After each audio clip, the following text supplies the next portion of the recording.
আবার বেরিয়ে তো খায় না, বেড়ায় তো খায় না। এলাকায় মানুষ সুদখোর কইব, এলাকা থেকে জায়গা জমি বেচা নিয়া হবিগঞ্জের বাজারে ব্যাংকে এককালীন 10-20 লাখ টাকা রেখা দেয়, মাসে মাসে ব্যাংকের থেকে তুল্লা খায়। এমন জাতের সুদখোর।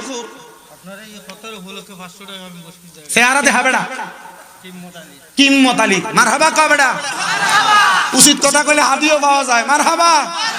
সুদের ওয়াজ করে, বর্তমান মোল্লারা সুদের ওয়াজ করা বুঝলে গেছে গা। এলাকাতে সুদের ব্যবসা করে না, ব্যাংকে নিয়ে এককালীন 10 লাখ টাকা রাখে, এটার নাম দিছে এফডিআর।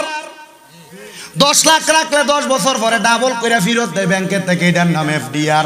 হারাম হারাম হারাম, কথা কোন না বেটা, ঠিক কিনা? ব্যাংকে রাখলে ব্যাংকের তারা বলে ব্যবসা করে দেয়। বেটা ব্যবসা করে করতে গিয়ে দিব, তাহলে ব্যবসা করলে তুই দি করতে পারো, ব্যাংকের তারা করবো কি লেগে?